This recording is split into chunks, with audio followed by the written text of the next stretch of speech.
Welcome to Green and Red, Scrappy Politics for Scrappy People, a regular podcast on radical environmental and anti-capitalist politics, brought to you by Bob Bazanko and Scott Parkin.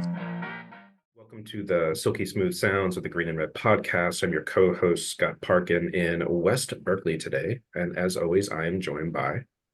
from the Montrose in Houston, Texas, Bob Bazanko. Remember to share, subscribe. And we have a lot of great episodes out right now. We've been really cranking them. So please be sure and check out the Green and Red podcast. In the very least, go to our website, greenandredpodcast.org.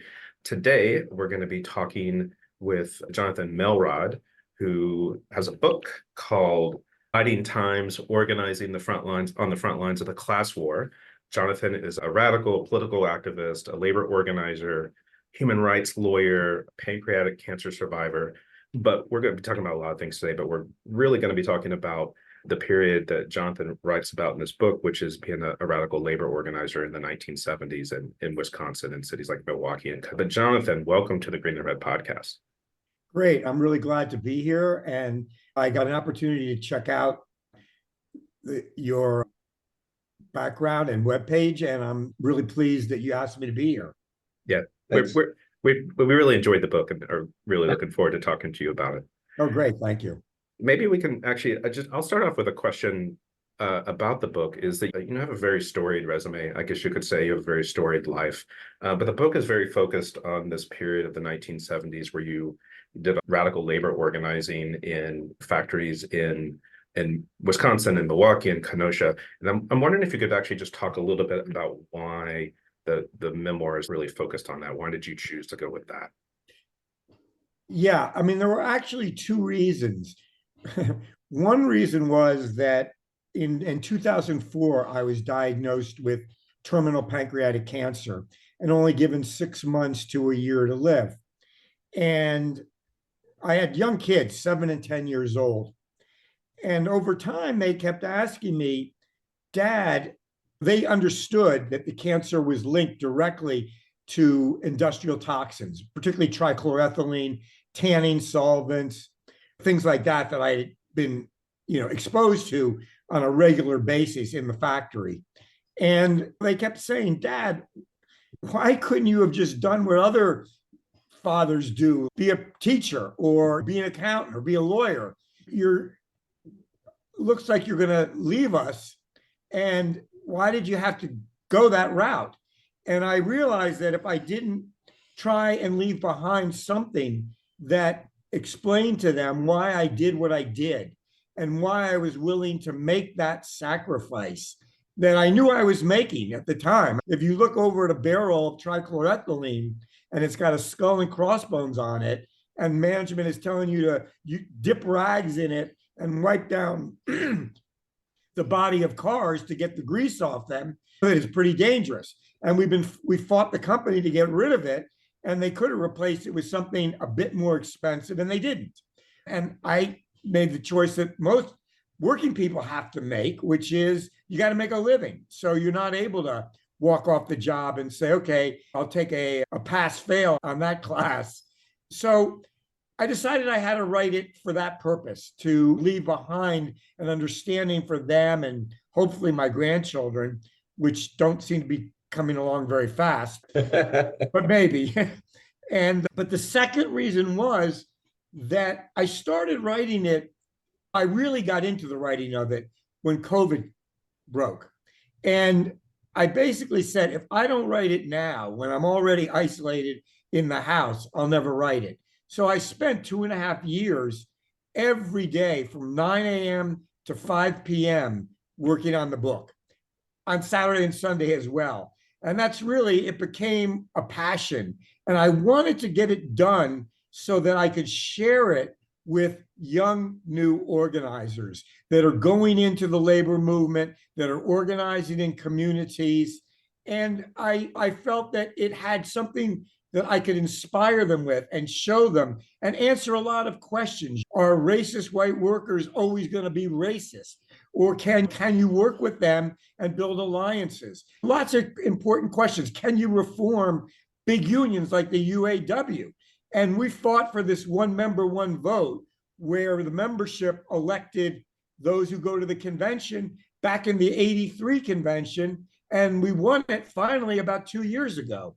I was able to explain to people in a way that I think was very anecdotal, and you can comment yourselves, but I tried to make it funny. I never took myself overly seriously.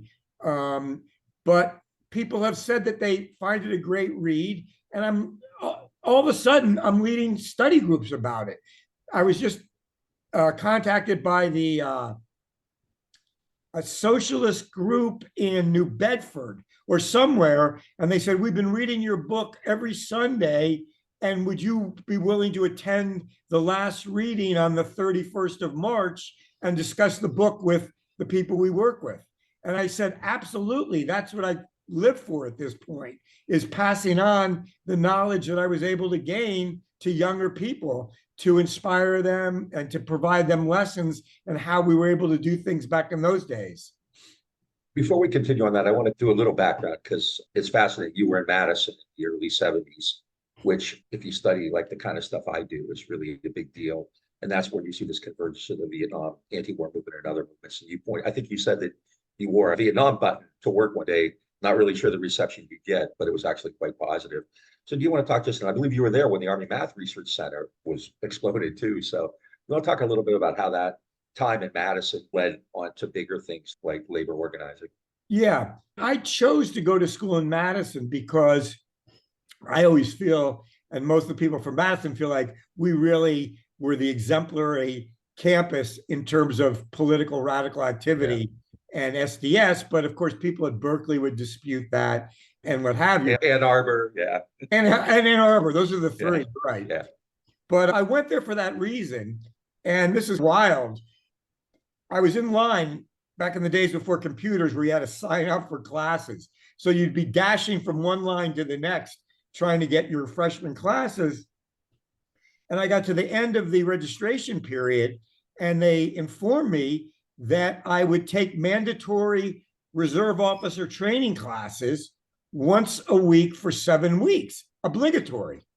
And I was a bit flabbergasted. I never was prepared for the fact that I would have to go to a reserve, officer training class as part of my curriculum. So there was an SDS meeting, Students for a Democratic Society, which was the largest student organization, about 100,000 students at that point in high schools and colleges across the country.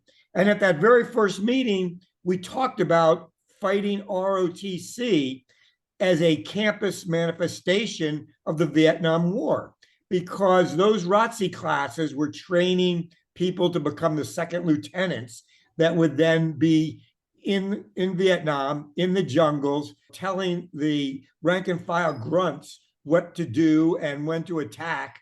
And it was part of the war machine. And we decided we were going to attack every institution on campus that had direct ties to the Vietnam War. And so I was designated, being an activist already in high school, to be the person who got up and challenged the second lieutenant who was running the ROTC class. And it was literally the first week of school that I was there. And I prepared myself, and I got up in the middle of his lecture and I said, I have something to say. And he was shocked, and the class was all watching what's going on here. And I said, I want to talk to you about the Vietnam War from a different perspective. And I had really done my work. And that's a lesson for everybody who's active in the movement. You got to do your background research. You got to be able to really talk from a position of knowledge. And I started saying to the second lieutenant, I said, look, the French were thrown out of Vietnam in 1954 in Dien Bien Phu, and the United States has now stepped in as another colonial power trying to rule Vietnam. And inevitably, we're going to be kicked out like the French were. And you're training young Americans to go over there and risk their lives for an imperialist war. And we don't believe in that. And I'll tell you one other thing. And he fell for the bait. He said, what is that? And I said, the reason so many second lieutenants are being fragged, that's killed out in the field, is because soldiers don't want to fight. And they're tired of being used as a pawn in a rich man's war. And in the end, it was soldiers who refused to fight, who had 220 underground newspapers opposing the war on bases, coffee shops all over the country, that really ended the war, that really said to the ruling class in the United States, you can't fight a war with soldiers who go out 100 yards and light up a spliff and smoke pot and then wait till the sun goes down and go back to the base. And that's what was happening. So then after I had said all that, we staged a walkout, and probably 30 or 40 of the people in the ROTC class walked out with us. There were probably 100, but that was the beginning of really building that movement. And from that very act, the student, whatever the legislative body, voted to kick ROTC off campus. The freshmen voted to kick ROTC off campus and to make it non-compulsory. And the university was forced to do it in the first couple of months, which was very invigorating to feel like we had the power that we could accomplish that. And that sort of set down our marker, which was we had to build a very educated student body that understood why we had three particular demands around the Vietnam War. One was to get rid of the Land Tenure Center, which was a center that did studies on how to conduct anti-guerrilla warfare in the Third World. And in fact, they did some of the research that led to the death of Che Guevara in Bolivia, one of the leaders of the revolutionary movement from Cuba, who had then gone to fight in Bolivia. And we also opposed the Army Math Research Center, which is what you, Robert, have brought up. And there was a member of the student newspaper, the Daily Cardinal, that did some phenomenal research where he was able to tie the Army Math Research Center in Madison to the Michigan program, the advisory group. Yeah, in the Ann MSU Arbor. advisory group. Yeah. Yes, that was doing work openly for the military. So he worked his way back to discover what the Army Math Research was doing. And it was doing studies on if you were to drop a bomb on, quote, ants, and there were 10,000 ants, how big a bomb did you need to drop to make sure you killed all the ants? And this was all direct war research that was being utilized by the military. So we have three demands that came out of the SDS first couple of meetings in 1968 when I got to Madison, which was ROTC off campus and get rid of the Land Tenure Center and get rid of the Army Math Research Center. We focused a lot of marches constantly on Army Math. We put out literature. We'd go into the dorms 3 nights a week. That was my assignment in SDS. And we'd go from room to room, knocking on the door. Can we come in and talk to you about these 3 demands? So we really educated the student body.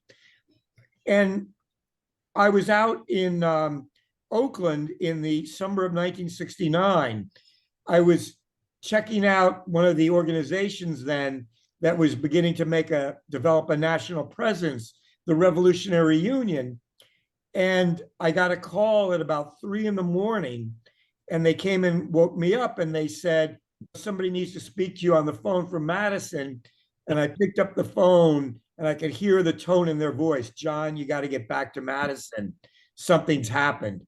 There's been a graduate student who died in a bombing of Army Math Research Center, which was really an unfortunate tragedy and definitely an unintended consequence. The kids who had blown up the building, and they were just kids, 19, 20 years old, had really done their work of surveilling the building, what the schedule of when people were there. And there were never people there at night. But unfortunately, on that night, this one graduate student had been doing research and he was unfortunately killed. But that was the pinnacle of the anti-war movement. because after that, they brought in the FBI, 100 agents, and they really swamped the campus and the student ghetto area where we all lived, going door by door, trying to solicit any tidbit of information to find out who had been engaged in that bombing, which took them years. And one of them still has never been found. The Carlton brothers?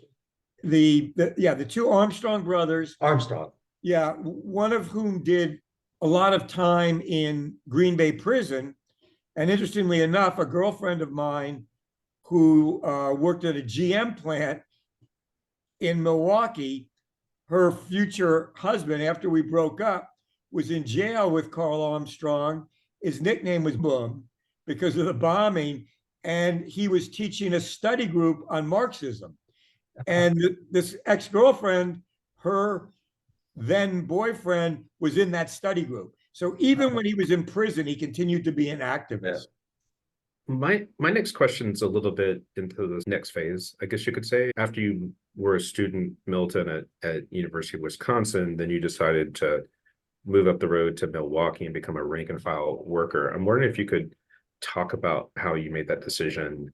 I do have to step back a bit to Madison because the roots of my decision to go into the factory really came out of the student movement. The first time that I really had experience working and organizing with the working class was in the summer, I believe, of 1970, or maybe it was earlier than that, but I had seen a poster on a telephone pole that said, "Come here, Jesus Salas, leader of the Obreros Unidos union that's organizing farm workers and cannery workers throughout the state of Wisconsin." And I went to that because I had already been educated to the boycott of grapes that had been initiated in Delano, California, where there were 22 strikes at grape vineyards to demand recognition of the United Farm Workers Union. And I went to hear Jesus Salas talk about the conditions in the fields, no bathrooms, no water breaks, no breaks, and the spraying of dangerous cancer-causing chemicals as workers were in the fields. And I became part of that movement. And I spent one summer for about 3 months driving Jesus's brother Manuel around Wisconsin. We were organizing, there'd be a wildcat in a cannery, and we'd go up there, and there'd be some Brown Berets, which was a radical Latino organization, Chicano organization that had developed, and they had led a walkout, and we'd be talking to them about the union, trying to get them to be organized as part of the union. So I had a background in looking toward working class people as those who were really fighting the system, not in the same way we were on campus, but they were challenging the class system. And the next experience that really settled me on the direction I was headed was that in Madison, there's something called the School for Workers. And that is a labor school. Workers from union factories all over Wisconsin come there for a week to study labor history and contract enforcement. And it's a really great program. And they asked us to come speak from Obreros Unidos. And we were speaking to a group of steel workers. And when we walked in, I got to admit, I was like, had been a long-haired hippie in high school and looked at anybody over 30 as untrustworthy. So we walked into this class of about 40 steel workers, and I was like, oh shit, I'm in the wrong place. Everybody had a crew cut and wore their nylon United Steelworkers jacket and had what they used to call it in Wisconsin, a beer tumor, which was a big belly hanging over their belt. And we talked about this. We talked about the farm workers strike and the boycott of grapes. And at the end of it, one of the guys put up his hand and he said, I make a motion that we go on Friday with Brother Salas and Obreros Unidos to picket Kroger's grocery store because they're carrying scab grapes. So that Friday, we went out to the picket line, and part of his motion is, boys, let's show them how we put up a picket line. So we're out in front of this Kroger's, and they're chanting, and they got signs, and we're walking in a circle. all of a sudden, they all march into the Kroger's, 40 of them. And they fill up shopping carts with ice cream on the bottom. And they've got them overflowing with groceries. And they get to the checkout counter and they all leave them there and just walk out. And they walk out singing Solidarity Forever. And there was this one verse in Solidarity Forever that really turned me around in a lot of ways. And it said, "We shall bring to birth a new world from the ashes of the old." And I said to myself, damn, that's pretty radical stuff. I can really get into that.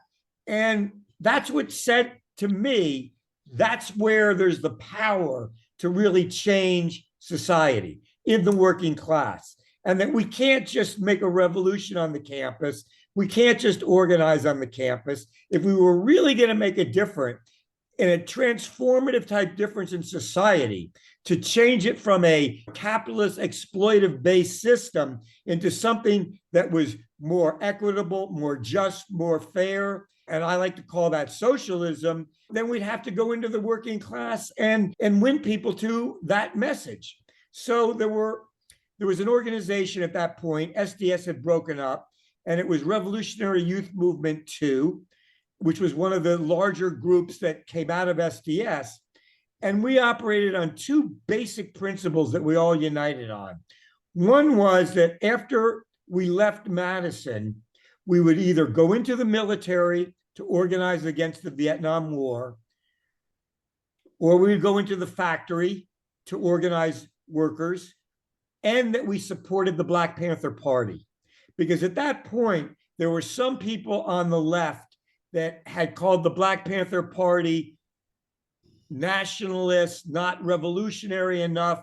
And we really felt strongly that we had to make a statement that the Panthers were the ones leading the struggle on the cutting edge of taking on the system. And they needed support, broad support throughout the society.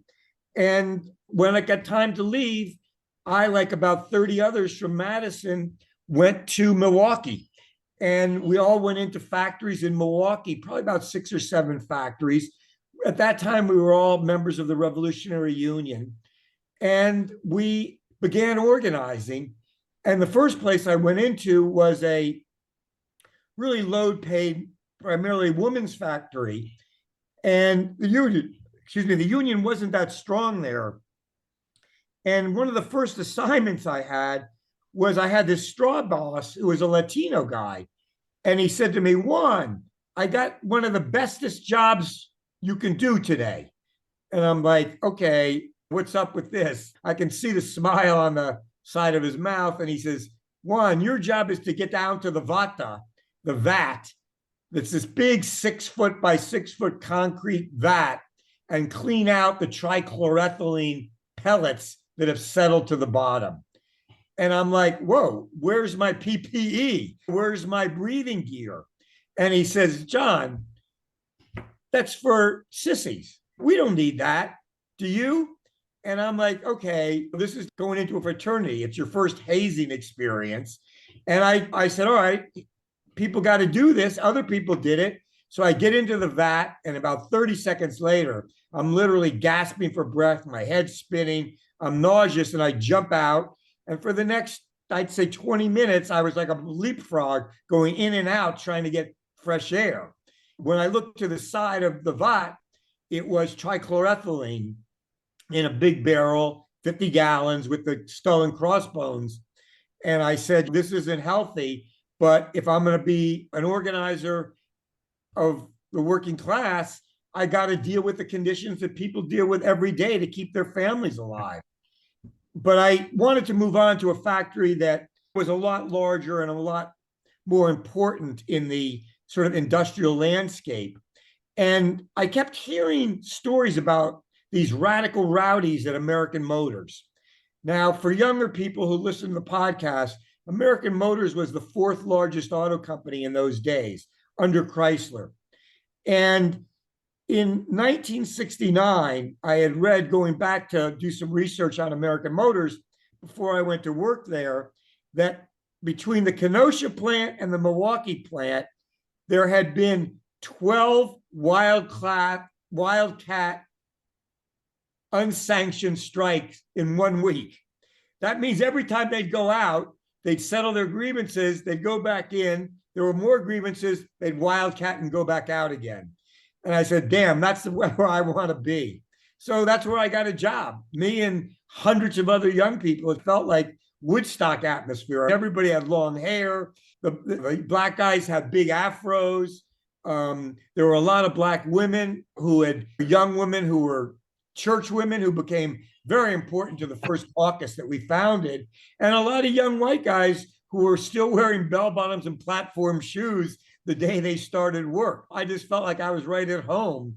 And it wasn't that a big a transition. People say, how did you manage to go from being a campus on the campus to working in the factory? And it was like, hey, it was not a big deal. If you're just natural and act natural and do your job, people accept you. And it was a period of rebellion. At the Lordstown plant, it was rebellion all the time. They had trouble controlling the young workforce. It was famous for the fact that it was so rebellious.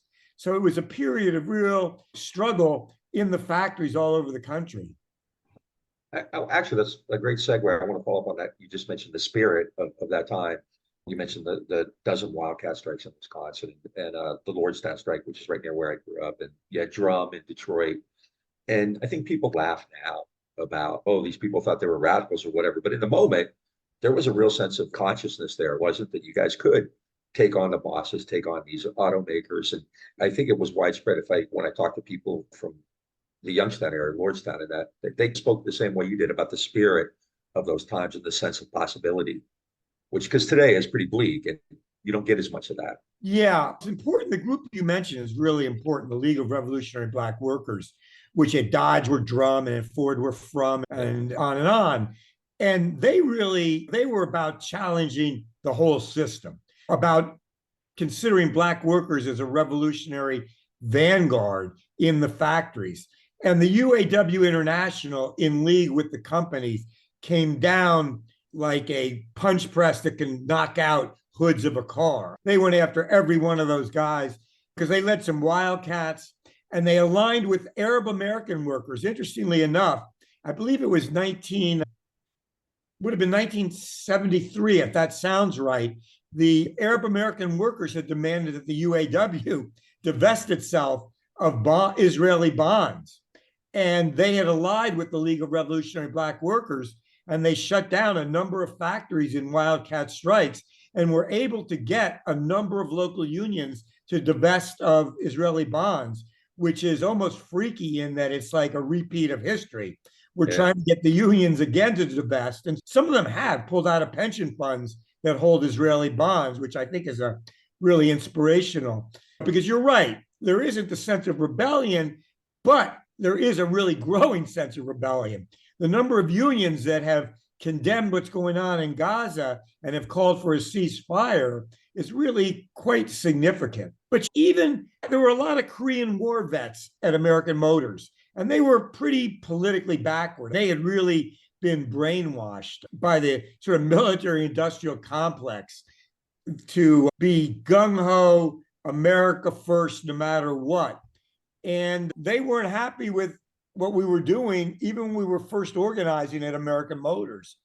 And the first action that we took was that we used to have Saturdays off, and we were all young. So that was our day to party Friday night, sleep in on Saturday.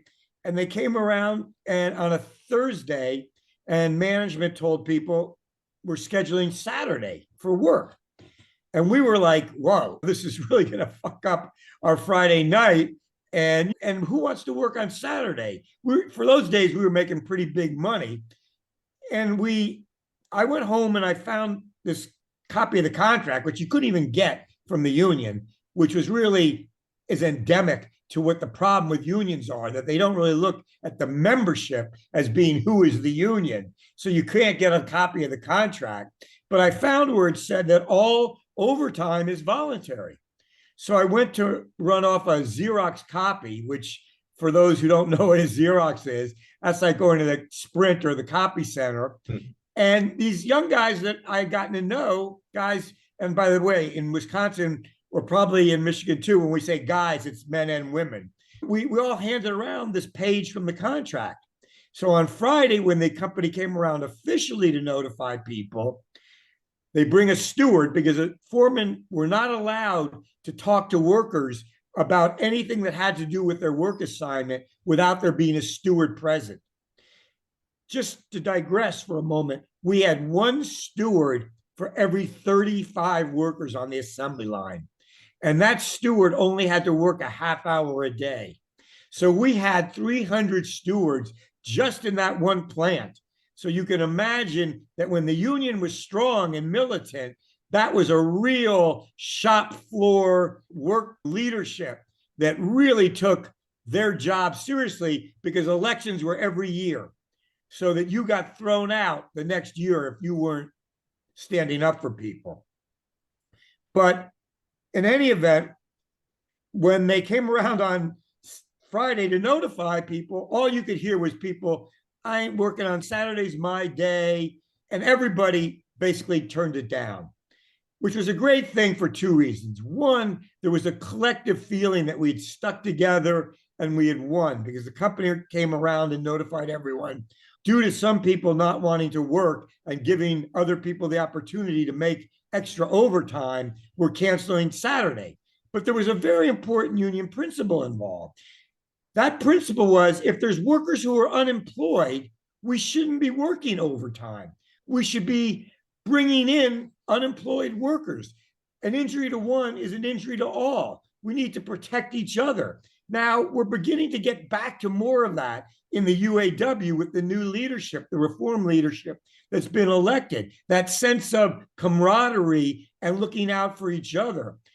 But after that, the guys who were the Korean War veterans came after me, and they told me that I was going to end up like Roy Webb. And I didn't know who Roy Webb was. And I checked with some other people, and he was a steward during the Korean War. And he had been passing a petition opposing the war, saying that this was just a police action the United States had got involved in, and we shouldn't be involved. And the next time I was out in front of the gate handing out a flyer, the same group of guys who were Korean War vets dumped a bucket of cleaning fluid from the 5th floor onto my head. I got a little toast of, not everybody's with me, and that you're going to have to work to change people over time.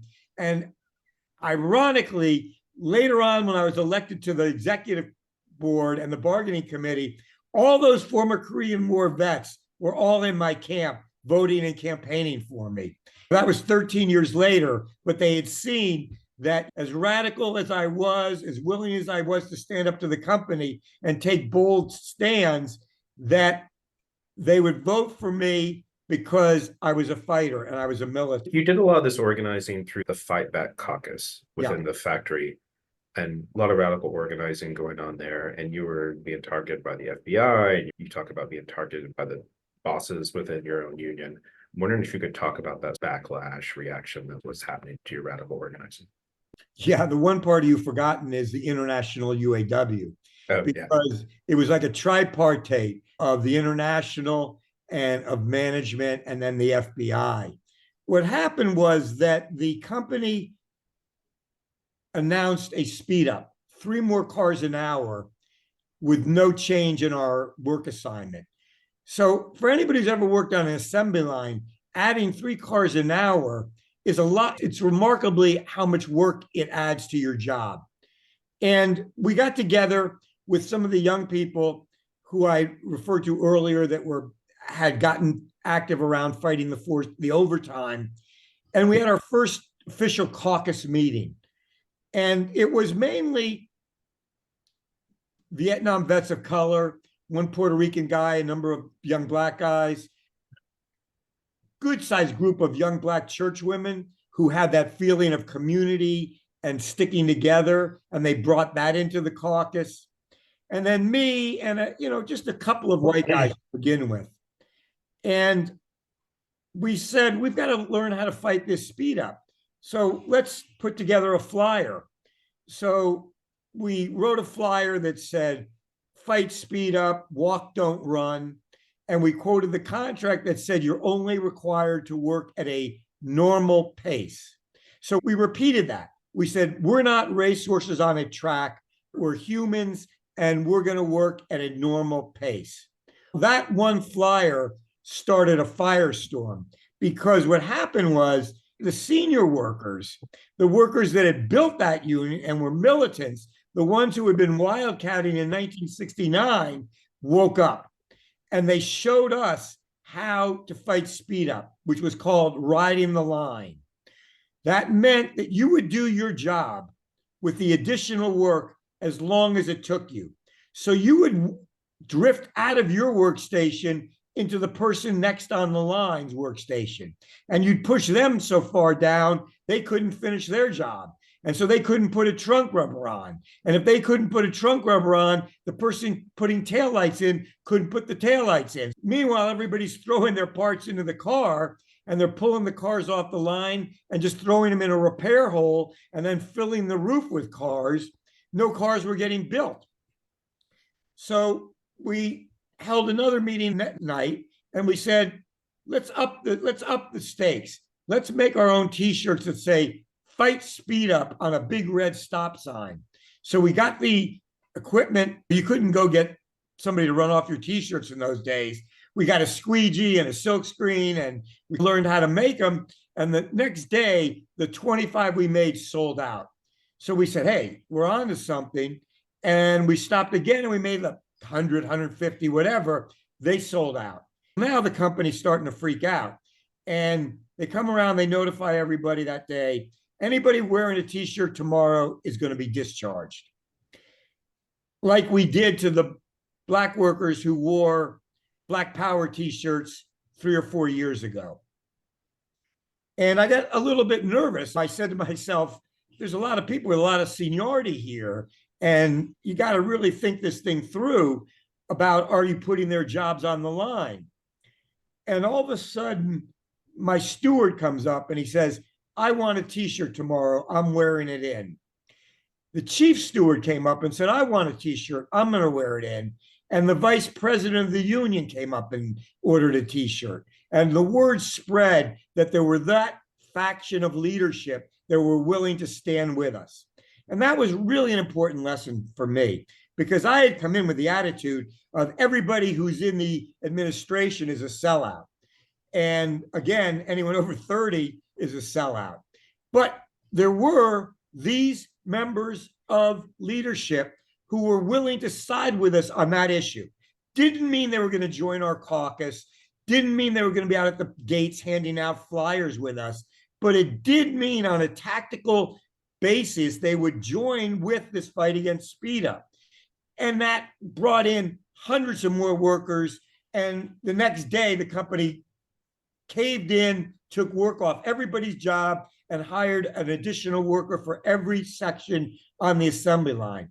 Again, bringing more workers in. Of course, then the word went out that Melrod is a Black Panther, Melrod's a radical, he's a communist, then the International wants to get rid of him, and the president of the local, Bernie LaPinka, has put out the word he's going to get fired. So it was just a matter of days before 3 or 4 security guards came up and literally dragged me out of the plant because I refused to move. And a lot of the older workers were yelling to sit down to save my job, but the stewards had been notified by LaPinka, the president, that they weren't to interfere. So I was fired, and I don't want to go into the long details of it, but we had the right to strike over every grievance. And the older workers really came to my defense. They put out flyers on their own that called for people to come to the union meeting to vote to strike to win my job back. And we actually won the vote. And the president of the union took the clicker that was the counting thing, threw it down on the ground, and he says, Dad, this damn thing is broken. Let's do it by voice vote. And then you're not going to win a voice vote if you've been set up. And we looked back in the back of the room, and it was lined with cops. They had really prepared to make sure that I lost and I was fired. Later, years later, I filed a Freedom of Information Act request with the FBI. And after 3 or 4 appeals, I got my full file. And for people who are interested, it's up on my website, a couple hundred pages of it. My website is jonathanmelrod.org. com. And the FBI, no, American Motors had gone to the FBI as if they were their own private detective agency, which really shows you the collusion between government and industry. And the company had asked the FBI, what should we do about this guy Melrod? And the FBI had sent them a memo, which is up online, that said, fire him, don't ever rehire him. There's people in 6 or 7 other factories putting out the same kind of literature. They're all members of the Revolutionary Union, and we got to get them out of these factories. They fired me, but when they hauled me out, I looked back up at the 5-story plant and I said, motherfucker, one day I'm going to walk back up these stairs. I'm going to show you. And sure enough, about 2.5 years later, the National Labor Relations Board ordered me rehired. And when I came back into that plant, I had made a sign on cardboard that had a blown up picture of my back pay check. And I walked down the assembly line holding it up like a boxer who had just won a title fight. And the people went wild on the line. Everybody loves David beat Goliath. So even if they didn't support my politics, they loved the fact that I had got a back pay check and I had kicked AMC's, American Motors' butt. No matter all the lawyers they had, that I had been able to beat them. And it was a great victory. And from then, we later got moved to Kenosha, where we rebuilt another caucus right away and continued our organizing. I have this image of you like Sally Field holding up the sign. Exactly, that's right, like Sally Field. You also had a run-in with the police at the time, similar to what you just talked about. You were robbed, and they came, and they were initially sympathetic until they saw who you really were. My job in Madison, I worked with the Black Panther Party. And actually, the first time I showed up on the FBI's radar was in 1969. They traced a telephone call from my apartment to the Black Panther Party office in Chicago, where I was arranging the delivery of newspapers, Black Panther Party weekly paper. We used to sell about 350 in Madison every week. And I was in charge of the team that would sell them. So that's when I first got on the radar. And I continued to sell the paper when we moved to Milwaukee. We worked with the Black Panther Party in Milwaukee. And just being a student out of school, I didn't have enough money I had to live in a pretty poor area of Milwaukee that was primarily a African-American neighborhood. And one late afternoon, I came home from work and the apartment had been robbed and the TV was lying in the doorway. And I said, this is probably a drug addict who's going to come back and try and get what he left. And I put a shotgun under my bed and couldn't really sleep. And 2 o'clock in the morning, I heard the window to the dining room break. And I got up and I confronted him. And it was one of the worst moments of my life, because when you're actually faced with someone's life, it's a very scary thing. And I didn't want to take somebody's life for stealing a damn TV. On the other hand, I was nervous. I didn't know if he had a gun or not. And I just chambered a shell in that shotgun.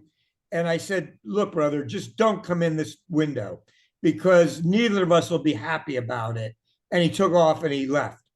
So I felt like I needed to call the police to put on record everything that had been stolen, so at least I could get my insurance for it. And the police arrived, and they're all big. The police on the tactical squad in Milwaukee were at war with the Black community. They used to drive through the Black community with long guns hanging out the windows just to intimidate people. It was really a war zone, and they just went after the Panther Party. They had arrested 3 of them, Jesse, Booker, and Earl, on attempted murder on a cop, and they were innocent. They ended up getting convicted and did about 17 years each in jail. I think if they were in now, they would have been in there for the rest of their lives. But in any event, when the cops get there, they're like real buddy, white guy, and we're going to find who this is. And they're out in the backyard with their flashlights, looking in the bushes to see if they can catch somebody. And then they saw this stack of about 200 Black Panther Party newspapers, and they're each pointing over at it. And it's on the cover is a picture of Huey P. Newton sitting in this wicker chair with a spear in one hand and a shotgun in the other hand. And I see them all whispering to each other, pointing at me, and they all gathered together, took off, and left. And so, that was it. They didn't want anything else to do with me, because the fact that I was supporting the Panthers was trumped their racial ties with me. So that was, and after that, they continued to harass me. There was one incident where they stopped me in the middle of the winter in Wisconsin, which from living in Michigan, how cold it can be. And they told me to get out of the car and put my hands on the back hood, and told me to take my gloves off and get my driver's license out, which I did. And I went to put my gloves back on because it was about 10 degrees, and you could hear them through the megaphone, keep your gloves off, put your hands on the car. And for an hour, they had me back there till my hands were getting literally frostbitten. So if I go out, even in cold weather here in California at night, when it's in the high 30s, that frostbite will act up and I still get numb from it. Talking about the white solidarity with the cops, a lot of your book is very centered on anti-racist organizing and building common cause with Blacks and Latinos. Vietnam vets is a big part of it. When you were in Kenosha, one of the stories is about how you interacted with another worker, Dead-Eyed De Marino, who was also seemed to be affiliated with the Klan. I think also in that chapter you talk about a union march which was being counter-protested by the Klan. I'm wondering if you could talk a little bit about I actually think an important part about organizing is meeting people where they're at and not just talking to people you agree with. And so I'm just wondering if you could talk about Dead-Eyed De Marino and that approach to organizing. Yeah, you're making a really good point, because young people are still learning, but I've met young people who think that their job is to go into the plant and lecture workers about socialism. And that's not your starting point. That's not what's essential to people's daily lives. That's our approach more than just in the factory. That happens everywhere, as far as I can tell. Okay. Yeah. A call had been issued by an organization called the United League of Mississippi that were organizing around Mississippi, particularly in Tupelo. And the Klan had become recently active again. And the United League was had a couple organizing points. Stop the theft of Black land, because there were literally tens of thousands of acres of Black farmland that had been stolen by the government or mortgage companies, and Black farmers were just losing their land. The second issue was the demand that there be more Black employees in Tupelo in the white businesses. And lastly, there was to stop police and Klan attacks on Black people. And they asked people to come join on I think it was a Labor Day weekend, a march against the Klan. So we put out a flyer, about 6,000 flyers, because it was a big factory, calling on people to join us in getting on the bus to go down and oppose the Klan. I got to be honest, Kenosha had its section of pretty redneck workers. There were a lot of guys who farmed during the day and worked second shift, and they tended to be more conservative. They're the kind of guy that stereotypically had a pickup truck with a rack on the back with a hunting rifle. But you got to talk to them about you're going down to march against the Klan, because you got to try and unite with them on the day-to-day fight in the factory, but also bring up these issues like you say. One of our main planks was fighting racism. I mean, there was probably not an issue of Fighting Times that didn't have an article or a call to action to fight for a Black worker who had been discharged. The one time there were 3 Black workers drinking beer out in the parking lot in their car, and they were fired, and we started a petition, got them rehired. So that was part of our daily practice, really. And it was very important because we really had a strong base of support among Black workers and women workers, because we did the same. We didn't allow any acts of, sexism or misogyny from the company toward women. And there were many. It feels now like it was the days of the suffragettes trying to get the right to vote, the way some of those supervisors acted toward women, going around and promising them better jobs if they'd sleep with them. And we'd expose it right in the pages of Fighting Times. Among women and Blacks, we really had a lot of support. But so we put out this flyer, and we had a busload of people that went down to Tupelo. And it was the first time I'd ever been south. Even though I grew up in Washington, D.C. in the 50s, which felt like a southern city, but this was the deep South. And the bus pulls up, and I look out to the right when we're getting off, and it's the Tupelo Police Department. And out come 20 guys wearing white hoods, full Klan paraphernalia, and they're all cops. They walk out of the police station, and they're got axe handles in their hands. There's a picture in my book, by the way, for people who want to check it out. My book is Fighting Times, Organizing on the Front Lines of the Class War, and it's for sale on pmpress.org. And we put it on 50% discount because we want to make it available to everybody. So if you put in the code fighting in capital letters, you'll get it very inexpensively. So that's on pmpress.org. But going back to getting out and seeing these Klan members, I'm saying to myself, who do we call if they attack us with these axe handles and there's pistols in their pockets? You can't call 911 and say, hey, we're being attacked by the Klan, because they are the cops. The Ku Klux Klan. Yeah, exactly. Exactly. So one of the things that had changed the scales of justice, I'd say, was I walked up to the front of the march, which was all being led by young Black guys. And I looked into the bed of the pickup truck that was leading the march, and it was just loaded with weapons, long guns, M1 carbines. And after Vietnam, Black workers, they weren't going to take it anymore. They had been fighting in the jungles. They knew how to fight. They knew how to stand up and stand up for their rights. And it was like that, I forget the expression, nuclear deterrent, because it's mutually destructive. If either side went after either side, we were all going out in a blaze of glory. It was a wild march. I've seen so many good old boys carrying their rifles, just lining the streets, yelling at us. And it was an eye-opener. But when we got back, the incident you referred to, I was sitting in a bar after work where we did a lot of good organizing.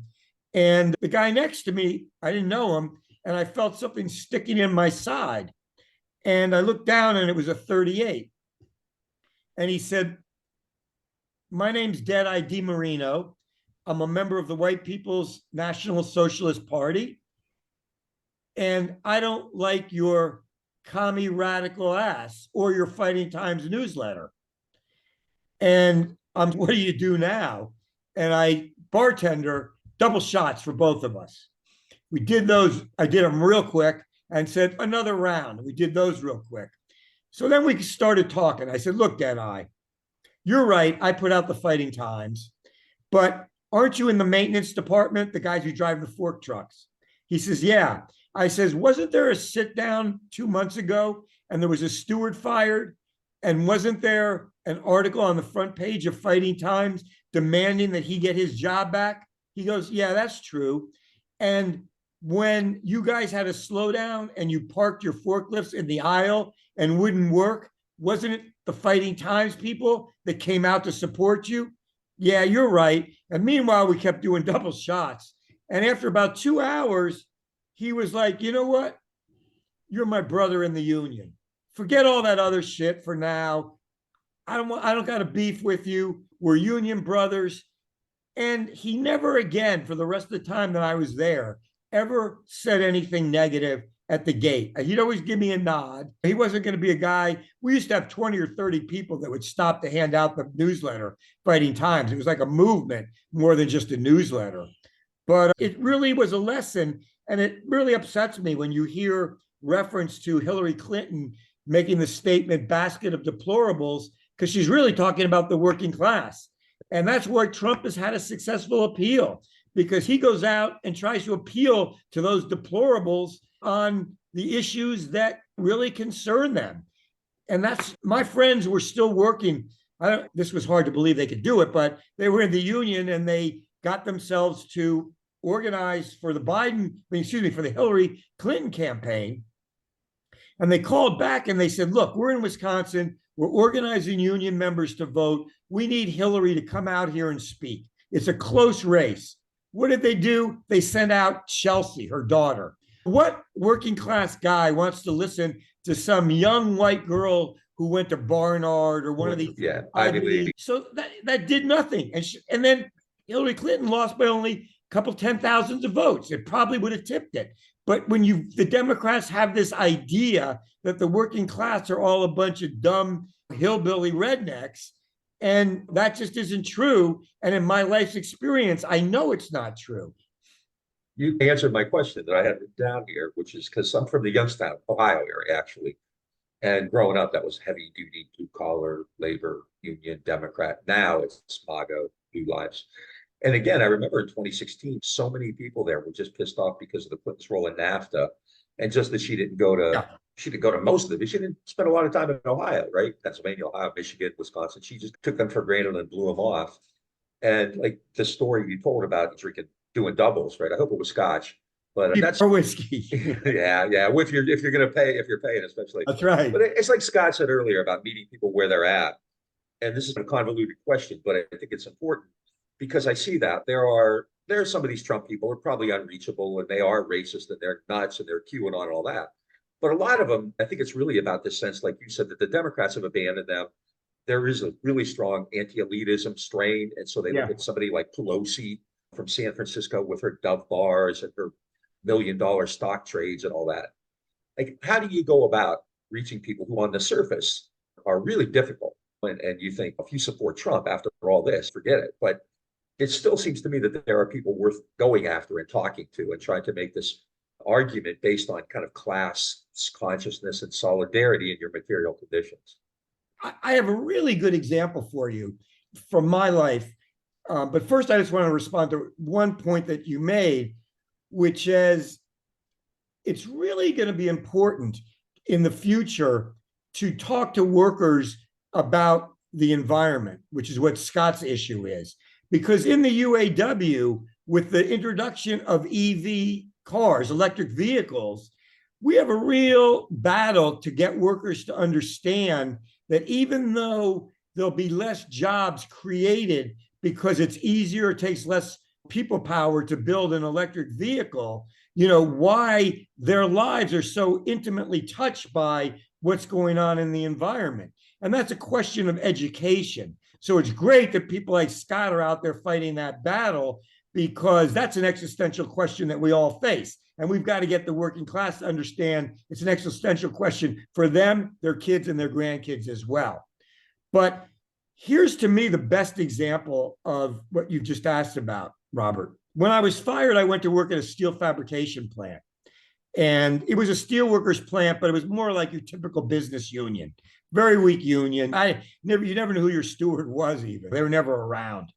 And so I used to hang out on second shift with a bunch of all white guys, because it was primarily a white plant. It was out in one of the industrial suburbs of Milwaukee. And they were a pretty racist group of guys. And at first, I made the mistake of always lecturing them about racism. Why are you guys always talking this shit about the N-word? And at one point, one of them got so pissed off, and he was called Big Carl. He was about 6'6". We were on bar stools. I'm about 5'5". And he got so angry, he hits me full on with a right hook. And I go flying across the bar floor. But I said to myself, this isn't working, this lecturing shit. Get past it and just get in there, work hard, show them who you are, hang with them, and bring it up in the course of that work. So there was a contract coming up, and we became the main organizers around the contract. We started a caucus. We put out a flyer calling for a decent contract, and then we called for everybody to walk out at midnight when the contract expired. So we took the business union by surprise. They were nowhere to be found, and we all walked out and shut the plant down. And our caucus was very active all through the strike, where the union was absent. We collected money for people when they were going to be evicted for rent. We promised if they were going to be evicted, we'd block the police from taking their furniture out. we were the ones that figured out that we could get food, surplus food, which you could get in those days from the government. So we were really seen as leaders of the day-to-day strike, including this great strategy of making up these tacks, welding them so that they were like, no matter what way they fell on the ground, they had a point coming out. And we'd all rush the picket line when there was a truck coming, and we'd walk by and we'd drop them all on the ground. And there wasn't a truck that made it through without getting a flat tire, and not being able to haul scab-made tanks out of the factory. But all of a sudden, one of the young guys, let me step back. One of the reasons when I said to them, why are you guys so racist, was they explained it to me. And they said, we grew up in juvenile home, because they were really, this was a factory that was like guys with cars, big muscle cars, big tires. And they said, in juvie, you have to fight for every privilege you get. So the white guys band together, the black guys band together, the Latinos and the Native Americans band together, because if you want to watch your TV show, you got to fight to get the changer, the remote. And if you want to get the extra desserts, you got to fight, and it becomes a racial battle over privileges. So it instills this sense of racial antagonism so deeply, because these are young people. And they said, that's why, because we had to do it. All right. So we put out our first leaflet calling for people to strike, and we get organized, and we're on strike. And the word passes that one of our guys, young white guy, who had a cherry red Trans Am with big wheels, and it had been repossessed in court. And everybody was down. Everybody was on me. Melrod, you got us to strike. And now look at what the fuck. Eyebolt's lost his car. What are you going to do about it now, big shot? And I really tried to figure out, how do you work your way organizationally through that situation so that you can lead people to do something about it. And I came up with the idea, and I said to people, look, let's go picket General Motors, GMAC, General Motors, I don't know, it's the accounting division where you get your loan. And they're just like 3 or 4 miles up the road. So we started organizing, and we brought about 70 people from the steelworkers picket line out in front of GMAC. And we're walking around with a picket line, chanting, we want Eyebolt's keys. We want Eyebolt's keys. On strike, shut it down. And all of a sudden, 2 carloads of black workers drive up, and they're all on strike at the meat cutters plant. There were 8 meat cutters plants in Milwaukee in the old days, strong militant meat cutters union, and they were on strike at the same time. And some people in the RU had organized them to come out and join our picket line to get Eyebolt's car back. So 3 of us marched into the manager's office, and we said, look, dude, you see those people out there? In the next 5 minutes, if we don't come out with Eyebolt's keys, they're going to all be sitting in this office, and you're going to have to call the police to get us out of here. And the judge ordered it, so there's nothing you can do, nothing I can do. I said, yeah, there is. You can give us the keys. So after about 5 minutes of haggling, he gives us the keys. We walk out, we're dangling the keys like Sally Fields again, and everybody's euphoric, because to the guys that worked in that steel plant, the judge was the law. They had all been before the judge, fighting, brawling, drunken driving. So you don't challenge the judge. He's the man. But we did, and we won it. Okay. The next week, we organized 3 carloads of our guys to go join the meat cutters picket line. So here we go, all these white guys. And as we got out of the car and they're walking toward the picket line, I can see they're a little bit nervous. Like they don't even, when you lived in the industrial suburb and you were white, you never went to downtown Milwaukee. It was like a different world. And so they all join this picket line. The police come to force it open, and we're locking arms with the black meat cutters to try and keep the scabs out. And their consciousness changed. All the work that had been done in the prior year paid off. And interestingly enough, not too long ago, I was going through my old photos, bit of nostalgia, and I had pictures of our May Days.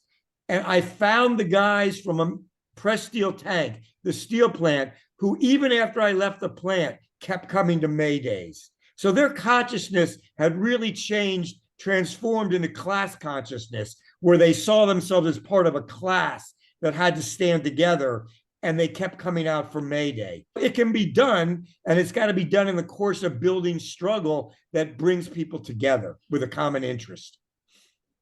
I only had a wrap-up question. I think Scott and I were on the same line, so I just want to thank you for being here today. This has been fantastic. I think we're going to have you back on because there's so much more that you talked about, and yeah, we just really scratched great. the surface. Yeah, absolutely.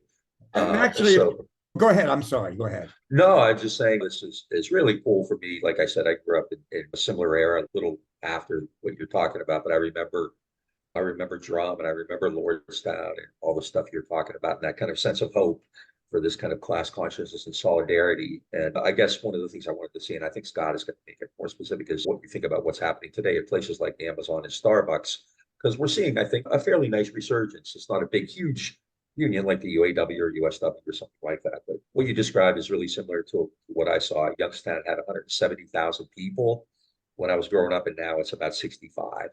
Yeah. There's been just such a destruction, a devastation of that area. And what you described, I think, is really important. And what you did and how many positive outcomes you had, which I think is really important. We have to understand we do win some. Yeah, no, and by the way, let me just say, even though I get discouraged sometimes when I look at Trump and I look at what's going on in Gaza and I look at what the Democrats, how they refuse to listen to so many people out in the streets demanding a ceasefire. But I'm still very strongly believe that we can make change. And it's even more important today because, the future is really on the line. And there's a lot, like we were saying, there's a lot more stories that I hope to do come back. But I really want to encourage people to pick up the book because we just scratched the surface today. And all these anecdotes are in the book. Again, it's Fighting Times. It's on pmpress.org. And the discount code is fighting in capital letters. But I work right now with a whole group of people in North Carolina. One of the young guys read my book, got in touch with me. They're organizing a strike at 2 Daimler Chrysler truck plants and at the Thomasville bus plant. And it's black and white workers joining together, even though there's a lot of racism down there, but it's coming through that joint struggle. And I'm encouraged. I mean, they're going out, those same workers, one of the plants that's down the road for them that makes the frames for, I forget if it's the big trucks or what it is, but it's non-union. And they're handing out flyers, join the UAW. So not only are they threatening to go on strike to win better wages, they're trying to organize the unorganized as part of it. You wouldn't believe the number of Amazon workers that have bought the book. I've had a study group with Amazon workers about the book. Starbucks, the same. I work very closely with people from Starbucks Workers United, and I work with independent unions, which I think is something you're referring to, because the CIO was what brought the movement in the 30s to the peak of where it was. And today, I'm finding so many young people that want to organize independently at Trader Joe's, at Two Seasons Groceries, at other coffee chains. And we're going to be at Labor Notes. Dartmouth basketball players. Is that true? Yeah, Dartmouth basketball players would be unionized yesterday. That's see, all new sectors that never organized. Bank tellers, I read at Wells Fargo. There is a union spirit and there is a militant spirit. And there's also how fast this movement grew up against the imperialism going on with the Israelis in Palestine is really inspirational because it took us at the Vietnam War many years before we got as many people active and conscious as this time around with the Palestine situation. I'm just always, I enjoy working with young people and I'm continuing to do that. I in some ways, I think that the Israeli genocide in Palestine, the movement was just waiting for a moment like that. After 2020, after all the youth-led uprisings we've seen around Black Lives Matter, and actually increasingly, like you're saying, with labor, particularly Starbucks Workers United and the Amazon unions and things like that. And so it was this sort of moment that it was like a powder keg waiting to happen. My only other question is something we talked about before the show started, was we've been seeing this deindustrialization and what's called the Rust Belt states. I'm wondering if you could just tell our audience really quickly about what happened the AMC factories in Milwaukee and Kenosha, where they are now, and how that has had this devastating effect on, middle class, working class power in that area. Yeah, it's really such an important question. In Milwaukee, just about every single factory was union. And it's why Milwaukee, I don't like to use the word middle class because I don't think it's really explains very well working people. But for the moment of this discussion, people had a middle class life. Most people who worked at American Motors had a little cottage on a lake in Wisconsin. They had a pontoon boat. They'd go up there on the weekends. In terms of the Black community, one of the main organizers with me, a guy named Jimmy Graham, who came to my book launch this many years later. God, I left in 85. He became a steward with me when I was chief steward. And his two kids became doctors and went to college.